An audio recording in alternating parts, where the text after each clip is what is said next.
Good morning and good afternoon, Africa. My name is Oliver Fortune Chikodzore. I'm the CEO and the founder of the African Innovation and Entrepreneurship Center.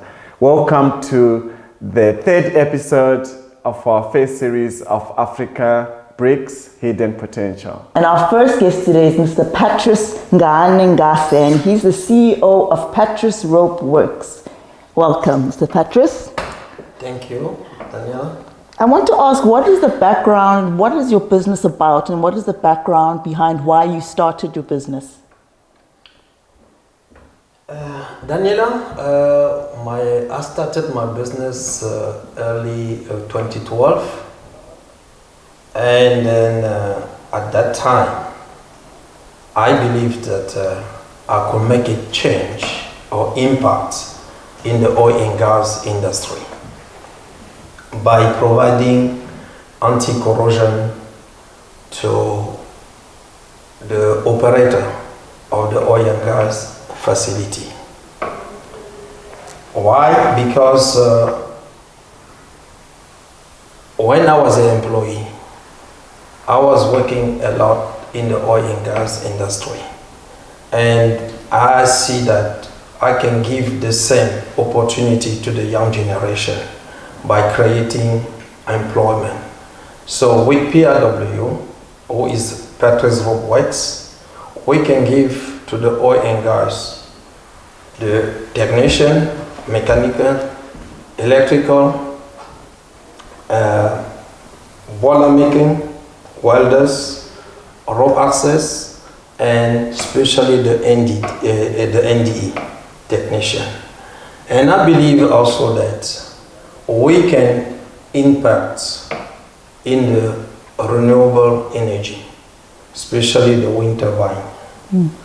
Our technician, highly skilled, specialized, they can do a lot of change in the wind turbine with the inspection, the blade repair, where we take many of our guys to the training to use the specialized coating.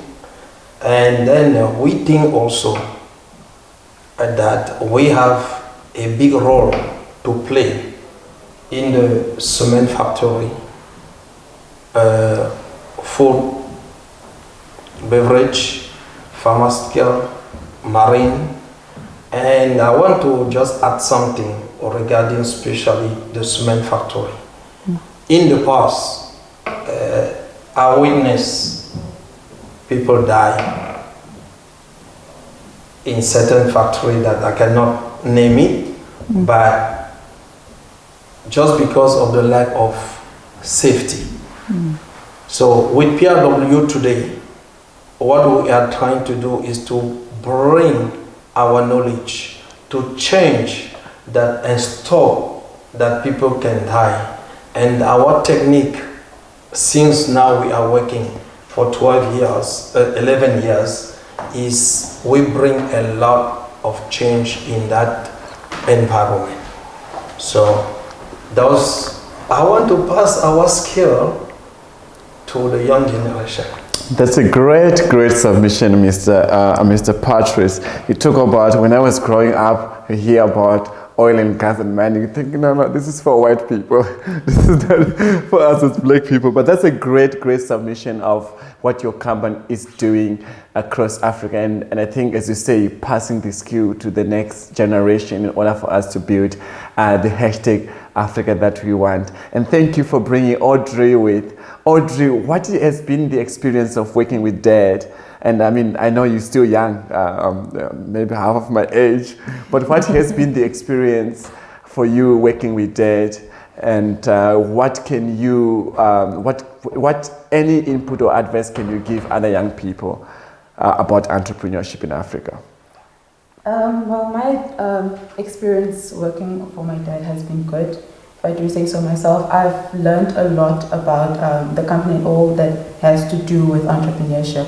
You know, I've done a diploma in entrepreneurship in CPUT at CPUT. So there's only so much that school can teach you, where you can learn something so much more from having, you know, the hand-holding support Yes. from, And I'm so grateful to have someone like my dad, you know, someone on a personal level that can hand me that baton to explore that side of business. You know, when I'm just sitting here and just listening, I'm not saying anything. It's not that like I'm not paying attention, but I'm taking it in. I'm just observing the environment, observing everything. I'm taking it in, and I'm learning, and I'm adjusting, you know, adapting to, you know, the business environment. So I've learned a lot from, you know, working under him, working with him, about business relationships and, you know, everything that has to do with business. So yes, it's been good. And my advice to, you know, the younger generation, other entrepreneurs, young entrepreneurs like myself, is not to shy away from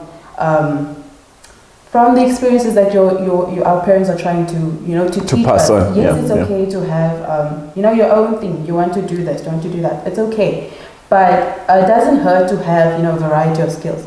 So it's best to take it in, you know, take all of that in and run with it. And this fellow with the new women empowerment, I mean, Yes. in order for us to develop, if you look at this show, we talk about how do we unite Africa, how do we capacitate like societies to build the hashtag Africa that we want. So I'm very excited, and I want to thank Daddy for the work that he's doing in ensuring that we are passing the torch to the young people. Thank you.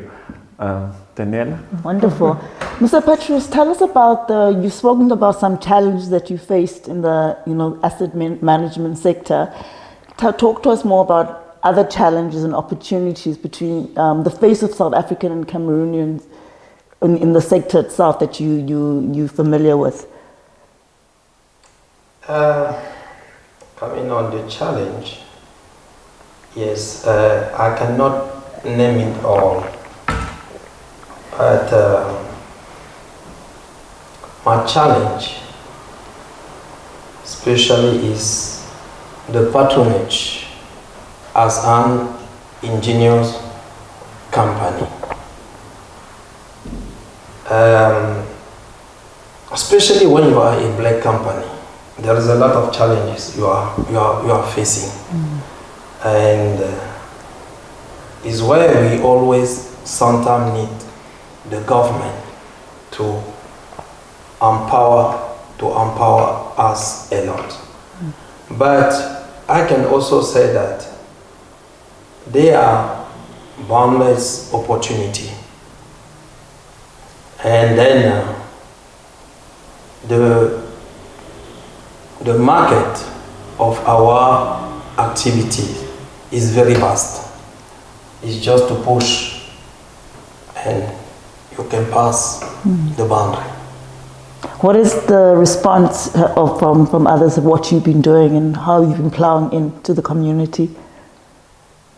I can say that when I start, it was tough. Why I can proud of myself today is because I changed, especially most of the community. I bring a lot of young people today doing the same thing, and my successful is the service I give to the client. And remember, as a black person going in the field where you just got big companies and you come to raise up, it was not easy for me. It's a hard work. There are so many challenges, and I just wanted to mention that, I mean, as a black company, and you're seen as a black foreign company, even though we are in Africa, and there's a monopoly, because if you talk about oil and gas, I mean, not even our parents were in this industry, and if you talk of oil and gas, it's quite a very challenging sector itself to penetrate within the system. But when we return, we're going to take a short break. Please stay with us. Welcome back to Africa Brics, and we are here with Mr. Patrice and his daughter. And Mr. Patrice, I want to ask, regarding the upcoming AIEC Global Trade and Investment Mission, what, as an entrepreneur, what are your expectations? What are you excited about? What are you looking forward to? The AIEC, already I must say thank you to Mr. Oliver to give PRW the opportunity to participate, and then I will say again thank you to put us on the group that we already had in the past, and I start already to see the fruits of the AIEC for our company. And I believe, and I know that with that participation is going to give us more opportunity, not only in South Africa, in the whole Africa. So I think that it's going to take us to another level. The next level. Exciting. Yeah. One of the biggest challenge in Africa is access to finance. Especially when you're doing major projects, it's also access to markets, access to the actual work. And now I'm happy because you guys are going to be doing an information table, so we get to know more about the work that you're doing. And I think we're hoping to integrate you guys with the project that is Saldanha Bay. We have about a project of about, so there's a refinery, there's one refinery here. We have 2 refineries in Namibia and 1 refinery in Lesotho and 2 in Mozambique that we're hoping to finalize soon. So we will just speak with the team and see how best we can all collaborate. I think what we can learn from Goal 17 of Millennium Development Goals is about meaningful collaboration. How can we come together as Africans and build the hashtag Africa that we want? Audrey, I know the conference is going to be on a wine estate. I know young people are not allowed to have wine, yeah? I'm just kidding. But what are some of the things that you like us as the organizers of the event to address? What are some of the things that you like to learn or like to see at the conference? The upcoming conference. I know you're looking forward for the conference.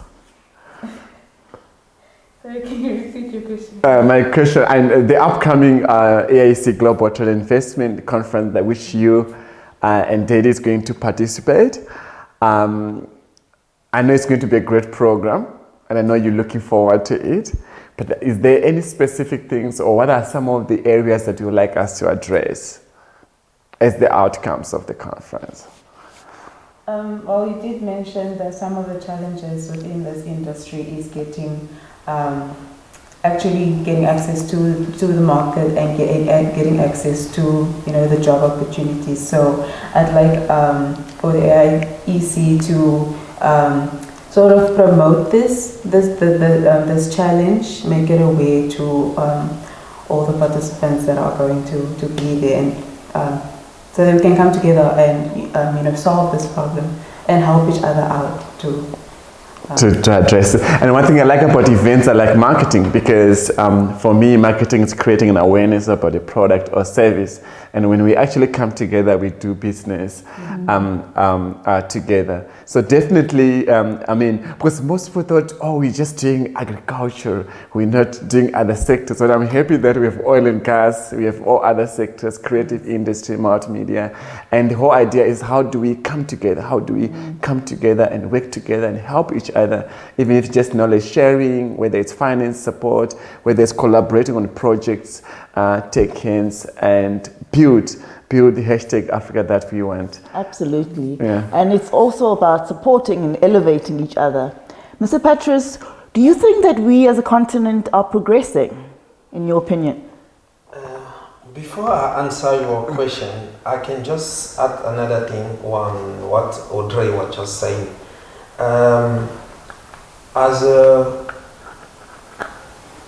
Do I need to say as a black company?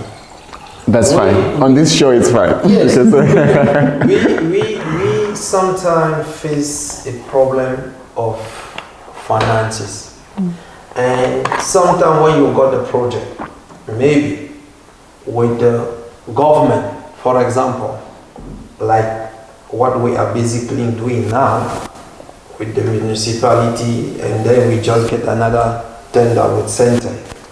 You must spend first your money before they pay you afterward. But now, you did not get, we are coming from the pandemic, from the lockdown. So we did not get any project before. And they just issue you the tender and they want you to start. When you go to the bank, they say, your business is not doing anything, we cannot. So if we can also get investors, where those investors can look already maybe the size of the company or see where this company start and where are they today and say, okay, I can support this company. If you guys can do it for us, I think I will appreciate it. We can do it together. And please, can you repeat your question? Sure. I was asking, in your opinion, do you think that we as a continent are progressing? Well, I can say yes. We are progressing. Why? I personally, my aim is to give training as well, so Africans can have an opportunity to skill themselves, because the market of our sector is vast. We alone, we cannot do it.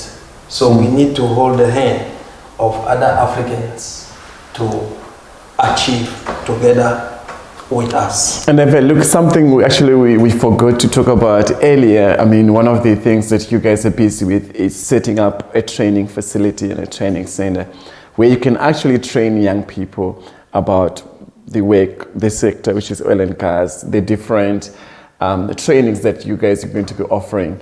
And I think it's a great initiative, because even when we started as a training company. We wanted to mentor and to handhold other young entrepreneurs. I think it's key, because some people, they feel like they don't even qualify to be in the oil and gas sector. So it's a great initiative that you guys are starting, setting up a training facility. I think you need lots of partners in that area, and I think that's where we all need to take hands again and see how best we can support each other to empower other people. Because the reason why we are struggling is that we didn't get that education, we didn't get that empowerment growing up. So just to decolonize our mind, to realize that yes, we have to decolonize this mind and we have to work together and to build. So well done on that initiative as well. And what are some of the challenges that you're facing? What is your biggest challenge in setting up this training facility? The biggest challenge that we did not start the training facility is the funds. We don't have funds. And then it's not a small amount of money, because it's not any type of training we want to give to the people, especially when we talk about the rope access. You know, the rope access already is a training classified in the safety 3rd degree. So the fact, when you cannot negotiate when you come in the safety on that side. When you make a mistake, it's a fatality. And we don't look to go through that. So to do that training center, there is certain requirements that you need to put in place. And you set up your training center. The South Africa Work at High Association will come and verify if everything is okay.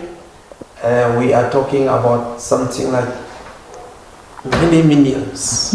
So we don't have that money, and we need funding for that. And sometimes it's both funding and key strategic partners within the sector-specific industry that you are in. Yeah. And so come on what you were saying, you know, the training is something that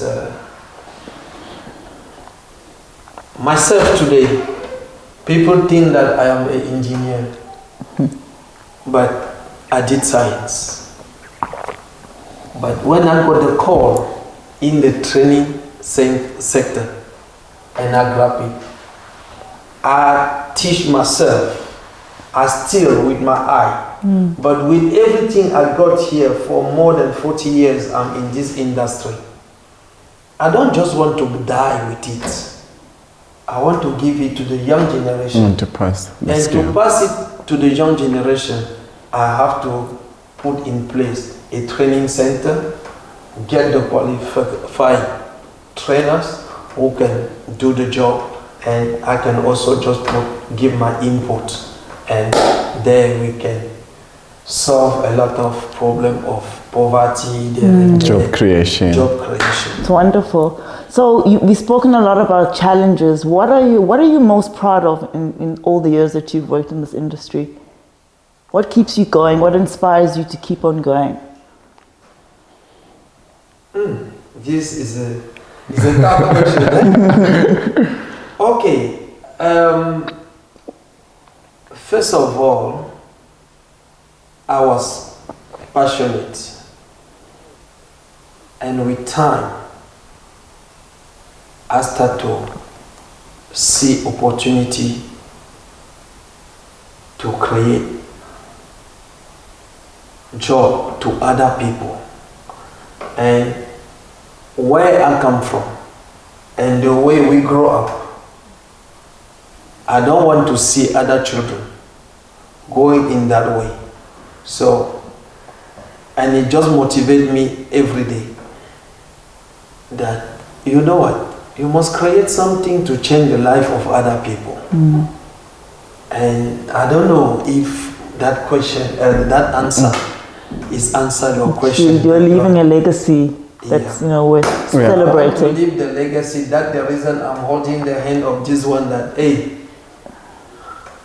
I was walking 10 kilometers to go to school and come back in the evening. So for you guys today, work with us and then take where we live to another level. And create a better conscious environment and future for others. I always believe, I think that was also my passion. I always believe that we should all live in a better place. That's why I'm motivated to give back, as you say, the skills that we have acquired.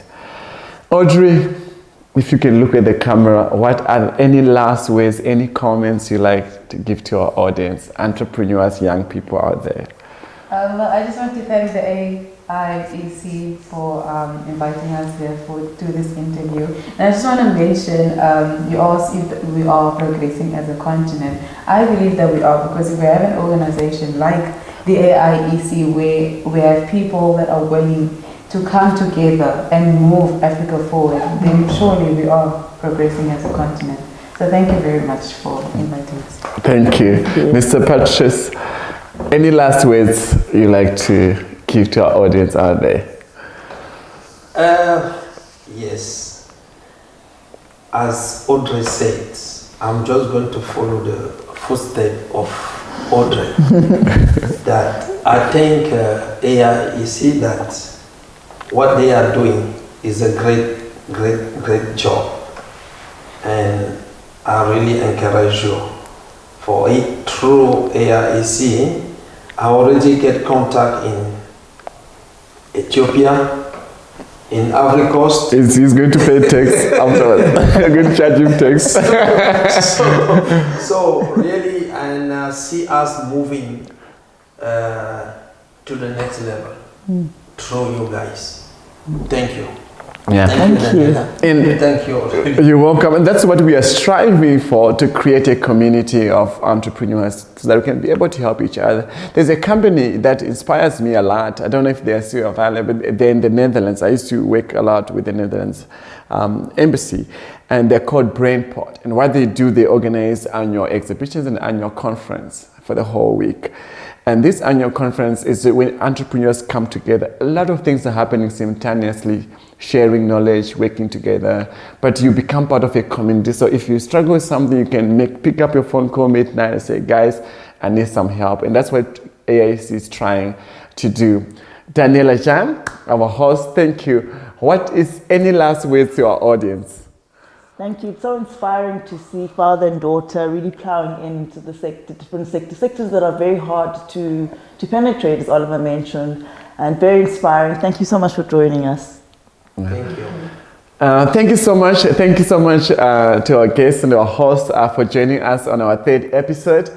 And I just want to say, reminding our guests out there, if you have not registered for the conference, please register and don't miss out this opportunity if you are looking at elevating yourself to the next level. The conference is scheduled from the 25th of March to the 31st of March here in Cape Town, South Africa. We will share the social media handles and all the details on the bottom link. But thank you so much. The future is indeed bright.